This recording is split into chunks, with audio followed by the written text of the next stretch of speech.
문제 5번, 큰 문제 5번 같은 경우는요, 원천징수 관련 문제예요, 여러분. 원천징수. 자, 2020년 귀속 원천징수 자료와 관련하여 다음에 물음에 답하시오. 배점은 15점 배점입니다. 자, 문제는 두 문제가 출제가 됐고요. 첫 번째 문제 같은 경우는 지금 딱 눈으로 봤더니 여러분, 우리 중도퇴사자 연말정산 문제네요.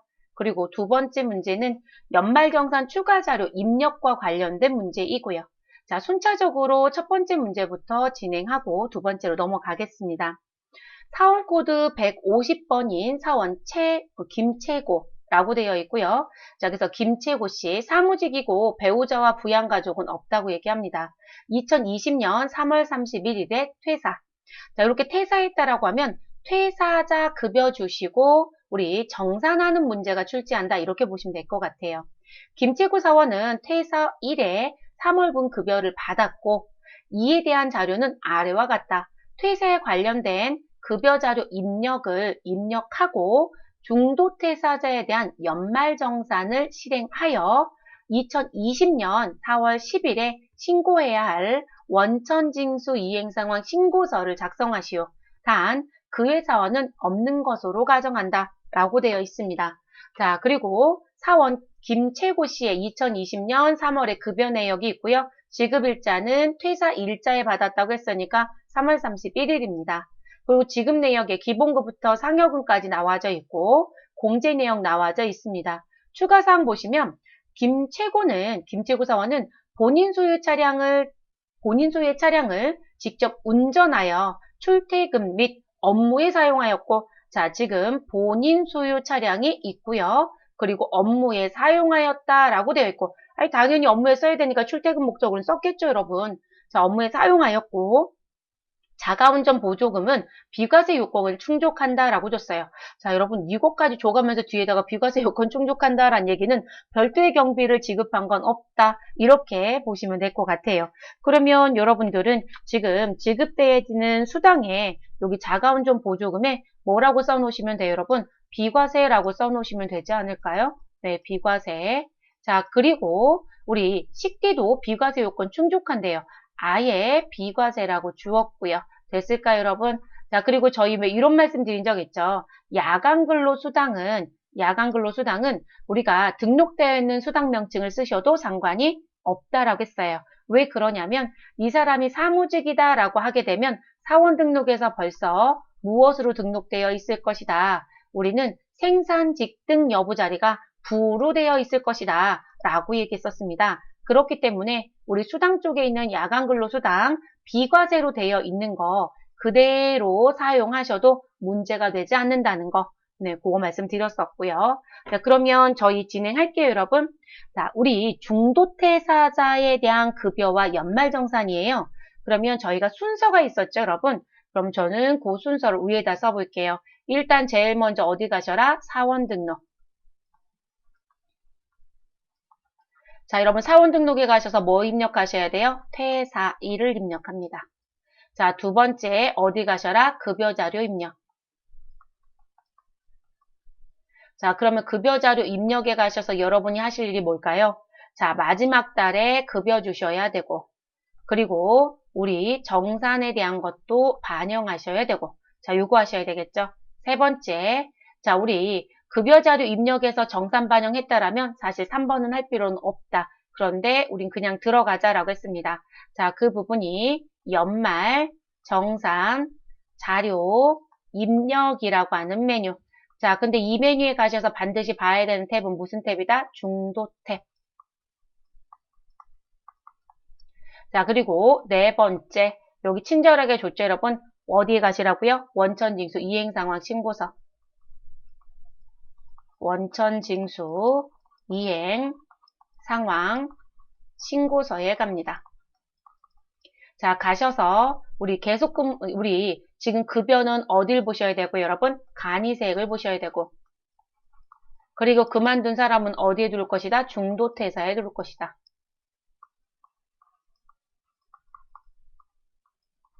자, 요거 확인합니다. 그래서 순서는 이렇게 정리가 된다. 자, 그러면 저희 들어가 보도록 할게요. 자, 프로그램 들어오셔서 사원 등록을 먼저 갑니다. 150번 사원 김채고를 선택해 주시고요. 그리고 2020년 3월 31일 퇴사 일자를 입력합니다. 제 프로그램은 조금 늦네요, 여러분. 자, 150번 김채고, 그리고 어디 가시면 돼요? 16번 자리. 그리고 여러분 10번 자리 보이는 김에 확인할게요. 생산지등 여부가 여이다, 부이다? 부로 되어 있죠, 여러분? 네, 부로 되어 있고. 자, 퇴사 연월일에 가셔서 2020년 3월 31일을 입력합니다. 자, 요거 입력이 끝나시고 나서 2월 여부는 그대로 엔터. 그러면 김채고 씨는 이렇게 무슨 색으로? 분홍색으로 퇴사자 처리가 되고요. 여기 퇴사라는 글씨도 나오게 됩니다. 그럼 여기까지 정리 끝나셨으니까 사원 등록은 종료합니다. 그리고 두 번째, 급여자료 입력을 선택합니다. 그럼 급여자료 입력을 선택하시고요. 그리고 이 사람은 3월달 급여를 언제 줬어요, 여러분? 3월에 줬어요. 자, 그러면 우리 이제 귀속도 3월, 지급일자는 3월 말일. 근데 수당 공제 등록도 얘기를 해야 되니까요. 수당 공제 등록을 일단 열어서 확인을 좀 하겠습니다. 자, 기본급 당연히 과세이고 사용할 거예요. 자, 상여는 있었나요? 네, 120만 원 있으니까 그대로 쓰겠습니다. 직책수당 관계 있나요? 없어요, 여러분. 부. 자, 그랬더니 이미 항목이 존재해서 무엇할 수 없다? 수정할 수 없대요. 그러면 그대로 둡니다. 자, 월차 수당 사용을 안 할 거면 부로 바꿔줍니다. 자, 그리고 식대, 이런 비과세 요건 충족이니까 그대로 두시고, 자가운전 보조금, 비과세 요건 충족이니까 그대로 둡니다. 야간 근로수당, 요것도 그대로 두고 쓰셔도 상관이 없다고했죠. 그러면 우리 수당 등록 쪽은 마무리가 됐고요. 공제 쪽은 추가로 등록할 거 없었습니다. 그러면 확인 버튼 클릭. 자, 귀속은 우리 몇 월이죠? 3월. 자, 그리고 지급 연월일에 가셔서 3월 며칠 넣어주시면 돼요? 31일. 자, 그러면 우리 150번 김채고 씨 퇴사자로 등장이 됩니다. 자, 우리 기본급에 금액 넣고 마무리하시면 되죠. 기본급은 350만원 엔터. 상여는 120만원 입력하고 엔터. 직책수당 관계없어요. 엔터. 식대 12만원 입력. 자가운전 보조금 18만원 입력. 야간근로 30만원 입력합니다. 자, 그리고 국민연금 자리 가셔서 15만 7,500원 징수했고요. 건강보험료 11만 6,720원. 자, 그리고 장기 요양보험료 11,960원. 자, 고용보험이 32,630원이라고 되어 있으니까 여러분, 우리는 32,630원으로 정리시켜 주세요. 자, 그리고 여러분 소득세는 등장하는 부분은 없어요. 네. 자, 그리고 우리 이제 요 부분에서 입력하시고 엔터 치시면 제가 중도퇴사자 연말정산 팝업창이 뜰 거라고 말씀드렸고, 혹여라도 중도퇴사자 연말정산 이 팝업창이 안 뜨면 우리 상단에 중도퇴사자 정산이란 부분에 글씨를 쿵 눌러주셔라. 그럼 요 창이 다시 활성화가 된다고 얘기했습니다. 그러면 저희는 추가적으로 입력할 자료는 없어요. 소위 말해서 소득공제와 세액공제 쪽에 입력할 건 없습니다. 다만 저희는 급여자료 입력에 중도퇴사자 연말정산을 반영할 거예요. 그래서 여기 밑에 76번에 나와 있는 차감 징수세액이라고 되어 있는 요 금액이 급여자료 입력 요 자리 공제 항목에 반영이 되면 됩니다. 그러면 여러분 우린 하단에 있는 급여 반영이라고 하는 아이콘을 눌러주시면 되겠습니다. 그러면 중도정산 적용함이라고 해서 이렇게 글씨 멘트가 나오고요. 저희 중도정산 소득세와 지방소득세가 들어온 게 보여집니다. 그러면 여러분 두 번째 급여자료 입력에 급여와 정산하는 행위가 끝난 거예요. 자, 다 끝나셨으면 메뉴는 종료시켜 주시면 되겠습니다. 자, 그러면 급여자료 입력 닫아주시고요. 그 다음 어디 가시자? 연말정산 추가자료 입력에 가셔라. 그런데 여러분 이 부분은 꼭 가지 않아도 된다겠어요. 저는 일부러 보여드리는 부분. 왜냐하면 연말정산 추가자료 입력에 들어가서 보시면 벌써 우리는 중도라는 탭에 누가 들어와져 있을 것이다? 김채고 씨가 들어와져 있을 것이다. 그래서 총급여 902만 원에 우리 차감 징수세액 마이너스 21만 960원 반영되어 있거든요. 그래서 이 부분은 들어가지 않아도 벌써 들어와 있기 때문에 우리는 줘야 하는 거로 확인만 하는 거예요, 여러분. 안 하셔도 괜찮다는 거예요. 생략하셔도 괜찮다. 자, 종료해 주시면 되시고요. 그리고 원천징수 이행상황 신고서에 들어갑니다. 원천징수 이행상황 신고서 들어가시고 우리 3월달 급여를 3월에 주었으니까요. 귀속과 지급의 기간은 같습니다, 여러분. 자, 그러면 엔터 하시고 3 넣어주시고 우리는 끝까지 엔터를 하셔라. 저희 정기신고니까 신고 부분도 엔터 치시면 정기신고가 자동으로 들어옵니다. 자, 그러면 간이세에게 1명 502만원, 소득세 그달에 징수한 거 없으니까 공란이고요. 중도퇴사자 1명 902만원, 21만 960원 들어왔을 겁니다. 자, 그럼 이렇게까지 해주시고 끝내주시면 중도퇴사자에 대한 연말정산 행위는 끝나는 거예요. 되셨을까요? 그래서 이렇게 정리. 그럼 메뉴 종료하고 마무리하겠습니다. 자, 원천징수 이행상황 신고서는 항상 데이터 저장하는 메시지 나오면 꼭 예 눌러주셔야 된다는 게 유의사항입니다. 그래서 1번 문제 여기까지 끝내주시면 배점이 5점이었네요. 그래서 이렇게 정리해 주시면 되고요. 답안이 올라올 때 여러분 저희는 1, 2, 3, 4 다 했잖아요. 3번이 답안 공지에서 빠질 거예요. 왜냐면 2번을 하면 3번은 자동으로 나온다는 거 계속 강조해 드렸잖아요. 답안 공지에서는 연말정산 자료 입력에 중도 탭 조회하면 아예 안 보여줘요. 네, 안 보여줄 거고요. 자, 그 다음 두 번째 문제 들어가겠습니다. 두 번째 문제 보시죠. 다음에 연말정산 자료를 토대로 최수지 사원 사원코드는 151번 연말정산 추가 자료 입력 메뉴에 연말정산 입력 탭에 반영하시오. 자, 아래 표시된 부양가족 유해 가족은 없으며 부양가족의 소득금액은 없고 여러분 부양가족의 소득금액이 없다고 합니다. 지출 내역은 모두 국세청 연말정산 간소화 자료에서 확인된 내용입니다. 라고 주어졌네요. 그러면 저희는 일단 메뉴 열어놓고 들어갈게요. 여러분 연말정산 추가 자료 입력 들어가시면 되시고 사원코드 151번 최수지 사원을 넣어줍니다. 당연히 계속 근로자니까 계속 탭에서 입력합니다. 151번 사원코드 할 때는 그냥 직접 넣으시면 되죠. 자, 그리고 제가 요 메뉴에 들어온 이유는 지금 최수지뿐만이 아니라 부양가족도 있었잖아요, 여러분. 어떤 부양가족들이 있는지 내용을 조금 보고 싶어서요. 그래서 들어왔습니다. 그러면 들어온 상태에서 여러분 부양가족이라는 탭에 보시면 되겠죠.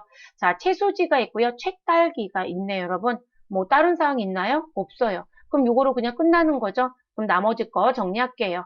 자, 그래서 최수지 본인 세대주이고요. 주민번호 주어져 있고 최딸기 자녀 주민번호 주어져 있습니다. 요거로 그냥 끝나는 거. 자, 그럼 하나씩 정리한 다음에 입력하러 가겠습니다.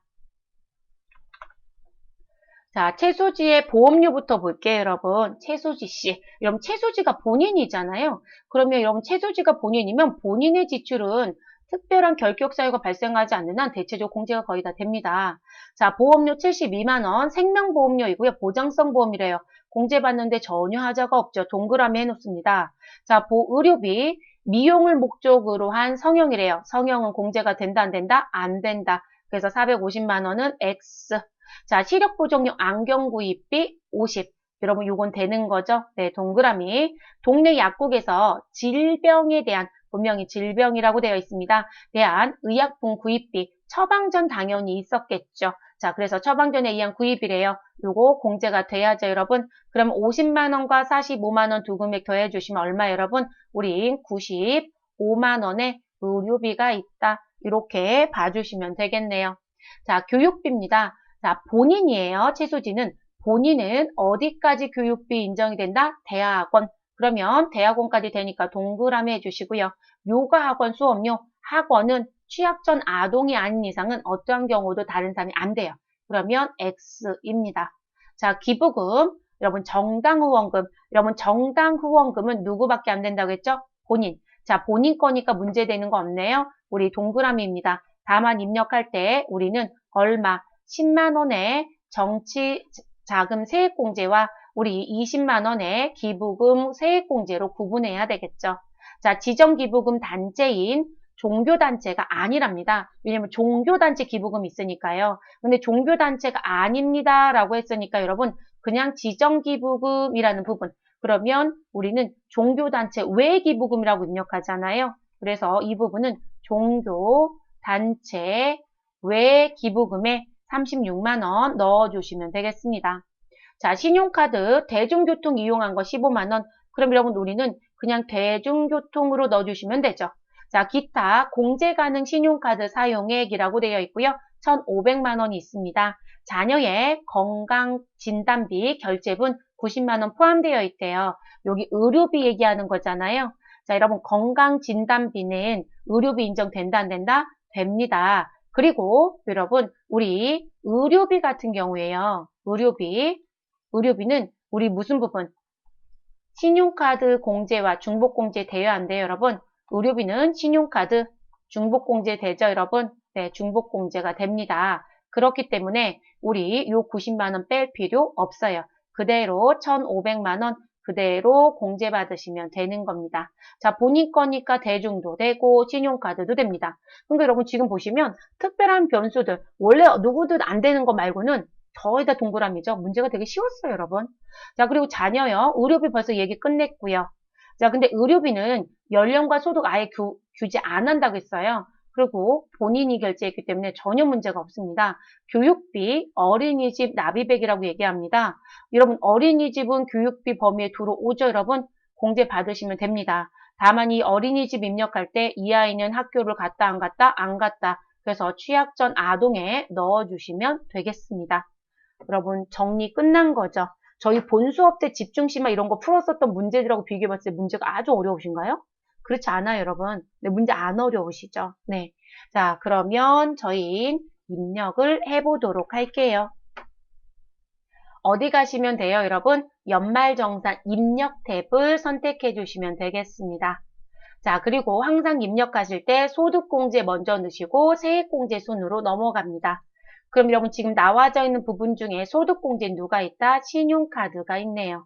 자, 그럼 저는 신용카드 쪽을 선택해 보도록 하겠습니다. 신용카드는 스크롤 쭉 내려오시면 42번 신용카드 등 사용해 더블 클릭해 주시면 되시고요. 자, 대중교통 이용분은 대중교통 이용분에 넣습니다. 15만 원 입력 엔터. 자, 그리고 신용카드 사용액은 우리 전통시장 대중교통 제외 신용카드란에 1,500만 원 입력합니다. 자, 그러면 여러분 요거 입력 말고 또 하실 거 있어요? 요거 말고 넣을 거 더 있나요? 없죠, 여러분. 아, 제가 하나 빠뜨린 거 있었네요, 여러분. 그쵸? 너무 채딸기로 빨리 갔네요. 지금 갑자기 신용카드 밑에 봤더니 6번이 있어요, 여러분. 자, 6번 뭐가 있냐면 현금 영수증. 그럼 현금 영수증 공제 받아야 되죠? 25만 원. 자, 그리고 요가 학원비. 여러분 학원비는 제가 뭐라고 말씀드렸어요? 취약전 아동밖에는 학원비가 교육비 공제가 되는 거다. 그래서 아까 여기 요가 학원 수업료 할 때 안 되세요라고 했어요. 근데 이 요가 학원비를 우리 현금 영수증 받았대, 여러분. 그러면 신용카드 등 공제는 되는 거죠. 그러면 현금 영수증 선택해 주시고요. 25만 원 추가 입력해 주시면 되겠습니다. 되셨을까요, 여러분? 그래서 이렇게 마무리. 그래서 우리 신용카드 등에 입력한 건 1540이 합계네요. 확인 눌러주시면 되고요. 자, 여기까지 정리가 끝나셨으면 그 다음에 우리 소득공제가 또 있는지 봤더니 없어요. 왜냐면 보험료, 의료비, 교육비, 기부금은 세액공제입니다. 그럼 세액공제 쪽으로 들어가 보도록 하겠습니다. 그리고 지금 제가 얘기했던 세액공제는 특별 세액공제에 해당이 되죠, 여러분. 그래서 특별 세액공제. 그럼 60번에 있는 보장성 보험부터 순차적으로 넣겠습니다. 보험료는 생명보험료라고 했던 우리 일반 보장성 보험료 72만 원이 있네요. 그러면 일반 자리에 72만 원 넣어주시고 엔터. 여러분 보험료 또 있나요? 없어요. 본인 거밖에. 자, 그 다음 의료비 가겠습니다. 의료비 61번 자리에서 더블 클릭. 자, 그럼 팝업창이 들어옵니다. 자, 의료비는 본인란에 넣어주시면 되는 거죠. 자녀건 따로 얘기할게요. 그러면 의료비는 본인란에 얼마 넣어주시면 돼요? 95만 원밖에 안 되죠, 여러분. 자, 그래서 우리 95만 원 입력을 합니다. 본인이라는 자리 선택해 주시고 95만 원. 자, 그리고 여러분 자녀도 의료비가 있었죠. 네, 자녀의 의료비, 건강, 진단비 받을 수 있다라고 했었고요. 90만 원 넣어주시면 되겠습니다. 그래서 우리 그 밖으로 들어갑니다. 그래서 90만 원 입력 되셨을까요, 여러분? 그래서 의료비는 95만 원과 90만 원 입력해서 두 개 금액밖에 못 들어옵니다. 확인 눌러주시면 되겠습니다. 자, 교육비 가겠습니다. 교육비 더블 클릭해 주시고요. 자, 우리 교육비 본인의 대학원이 있었습니다. 그럼 본인 전액이라고 되어 있는 자리에 960만 원 입력하시면 되겠습니다. 그럼 본인의 교육비 입력은 마무리가 됐고요. 자, 그리고 우리 책딸기, 자녀의 교육비가 있었죠, 여러분? 그러면 교육비 30만 원 입력하시는데 취약 전 아동에 넣어주시면 되겠습니다. 자, 취약 전 아동에 가서요. 우리 지출 금액 얼마 넣어주시면 돼요, 여러분? 30만 원 입력해 주시면 되겠습니다. 그럼 입력 끝나셨으면 확인 눌러주시면 되세요. 그래서 교육비는 우리 990만 원이 공제 대상에 들어오네요. 확인 눌러주십시오. 그 다음 기부금 있었죠, 여러분? 네, 기부금 더블 클릭해 주시고요. 정당 후원금. 자, 그러면 여기 상단에 정치자금 쪽에 넣습니다. 그럼 정치자금 기부금 10만 원 이하 자리엔 10만 원 넣어줍니다. 10만 원이 넘치기 때문에. 그리고 넘친 금액 얼마요? 20만 원은 우리 20만 원 초과라고 써있는 글씨가 써있는 자리에 넣어주면 되겠습니다. 그럼 정당 후원금 입력 끝났고요. 자, 우리 지정기부금이 있었어요. 종교단체가 아니에요, 여러분. 그러면 종교단체 외라는 쪽에 넣으시라. 그래서 종교단체 외에 당의 기부금 난에 얼마 넣어주시면 되죠? 36만 원 입력하시면 되겠습니다. 그러면 저희 기부금도 입력을 마무리한 거죠. 자, 그리고 확인 눌러주시면 되세요. 그러면 이렇게 해서 정리가 끝났네요. 됐을까요, 여러분? 그럼 더 하실 거 있어요? 지금 빠진 거 있냐고 제가 여쭤보는 거예요. 없어요, 여러분. 네, 그래서 이렇게 하시고 정리해 주시면 됩니다. 그리고 배점이 10점이에요, 여러분. 그러니까 문제가 어렵지 않았어요. 이렇게 내주면 여러분 이게 여백도 보기가 좋고 겹치는 것도 없고 부양가족도 별로 많지도 않고 그러니까 여러분 우리 집중심화 중에 진짜 어려웠던 문제 있죠. 어쩜 그렇게 사람이 많은지 대가족이 사는 집이 하나 있었잖아요. 근데 그런 식으로 나오는 문제는 정말 복잡하기도 하고 어렵지만 이런 정도의 문제는 크게 어렵지 않거든요. 네, 그래서 이렇게 해서 15점, 100점짜리 원천징수가 마무리가 됐습니다. 그래서 정리하겠습니다.